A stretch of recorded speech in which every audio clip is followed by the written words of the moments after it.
C'est à mon tour de vous guider dans le jardin de la géométrie. Je m'appelle Escher et je suis un artiste néerlandais du XXe siècle.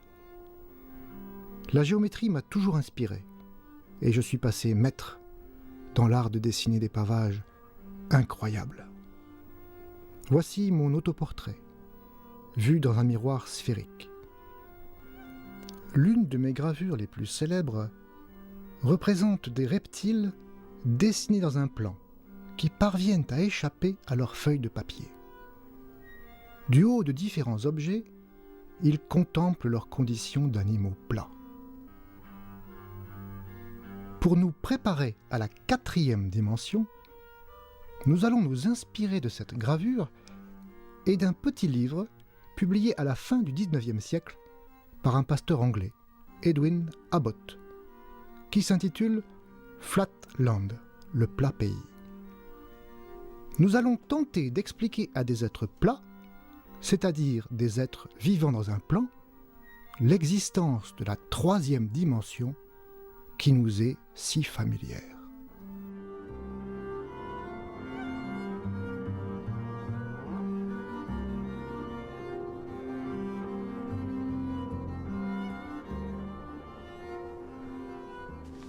Imaginons donc que l'un de ces lézards parvienne à échapper à sa pauvre condition plate et monte sur un promontoire pour observer son monde. Comment pourrait-il expliquer à ses collègues l'existence d'objets de dimension 3 ? Une première idée consiste à faire passer au travers du monde plat des objets de dimension 3. Voici par exemple un tétraèdre avec ses 4 faces qui va traverser le plan des lézards.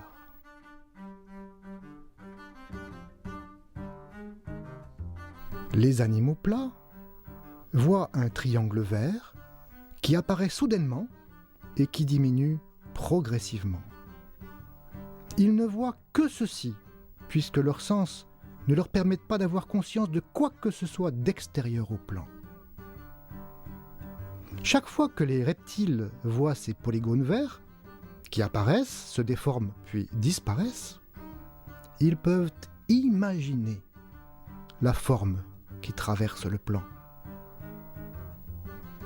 Pour bien comprendre qu'il n'est pas très facile d'appréhender la forme d'un objet géométrique à partir de ses coupes suivant un plan, essayez de deviner ce qui est en train de traverser le plan. Un tétraèdre.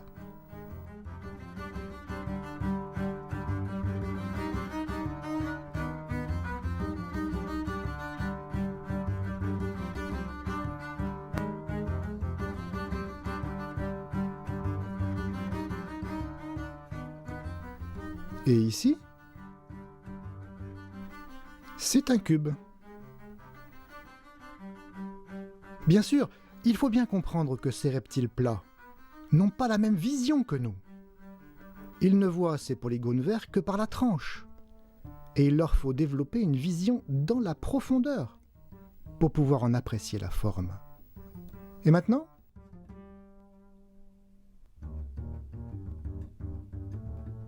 Un octaèdre avec ses 8 faces.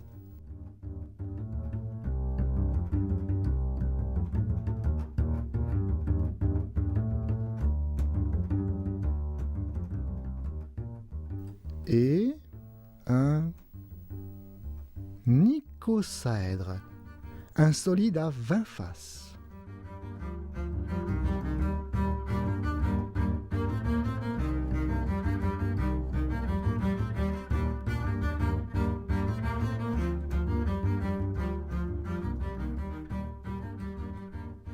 Et finalement, le dodécaèdre, avec ses 12 faces, 20 sommets et 30 arêtes.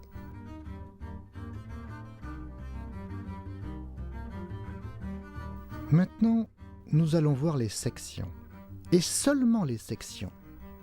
et vous devrez deviner le polyèdre qui se cache.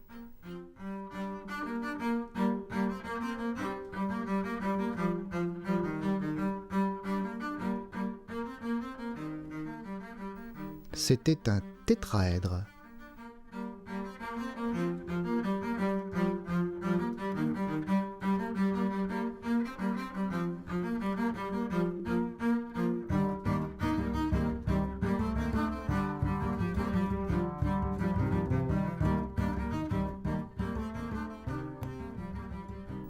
C'était un cube.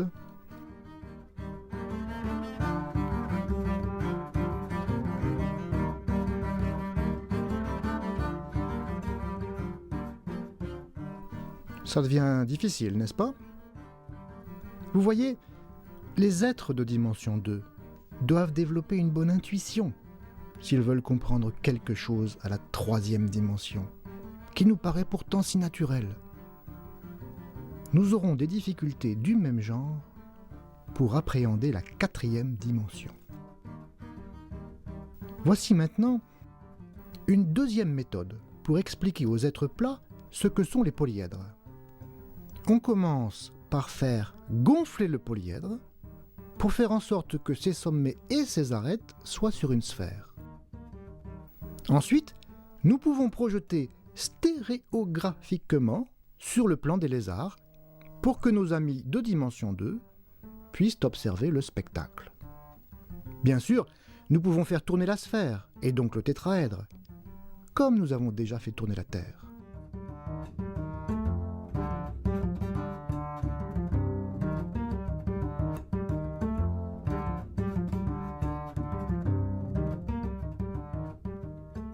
Observons le cube et profitez-en pour compter ses sommets, ses arêtes et ses faces.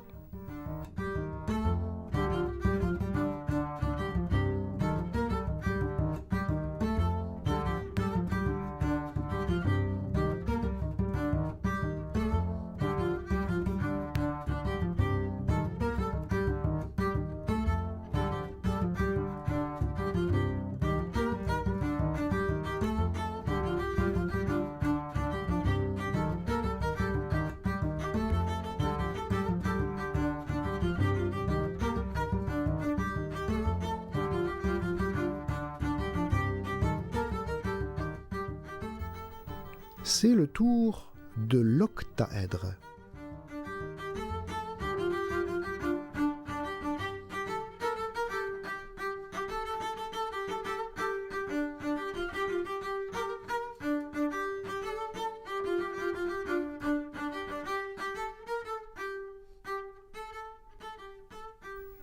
On voit bien les 8 faces colorées.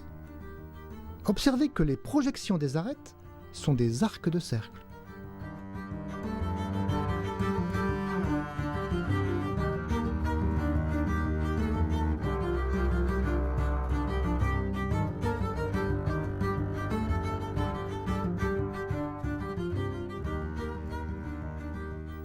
Maintenant, l'icosaèdre.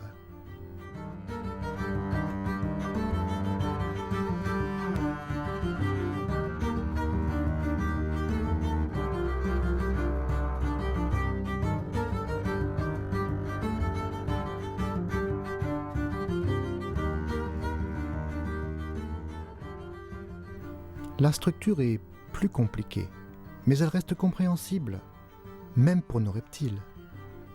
On y voit 20 faces, 12 sommets et 30 arêtes. Pouvez-vous les compter?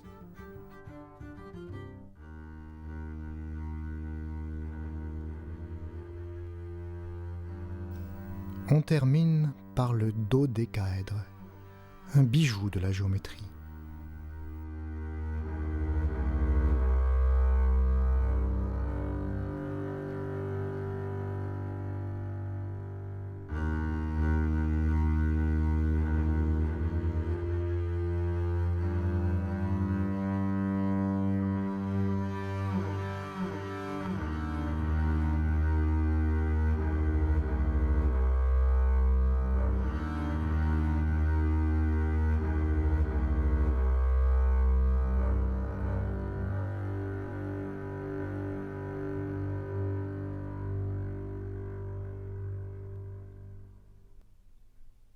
Le moment est venu des exercices. Plaçons-nous en dimension 2 et essayons de reconnaître les polyèdres d'après leur projection stéréographique. Facile, n'est-ce pas? On voit 4 faces, 6 arêtes, 4 sommets. C'est un tétraèdre.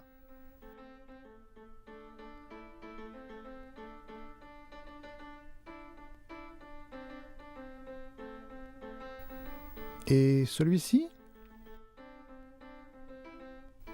6 faces, chacune a 4 côtés. Vous l'avez reconnu, c'est un cube.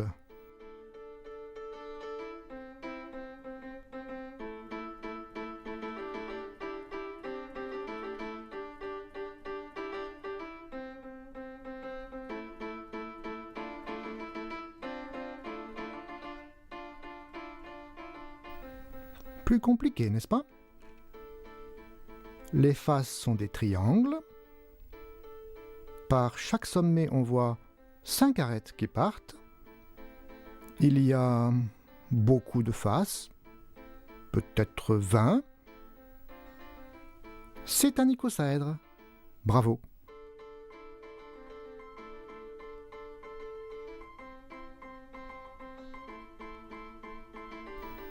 Observons le dodécaèdre. Chaque face est un pentagone.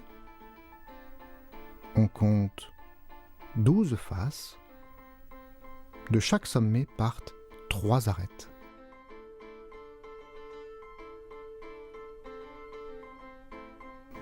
Ces 5 solides fascinent depuis toujours les géomètres. Les philosophes grecs leur attribuaient une signification mystique, en les rattachant aux éléments fondamentaux qui constituent le monde. On les appelle d'ailleurs les solides de Platon. Nous sommes d'accord.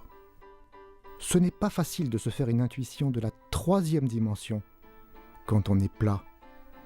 Plusieurs méthodes sont possibles, et la projection stéréographique est bien utile pour y voir quelque chose.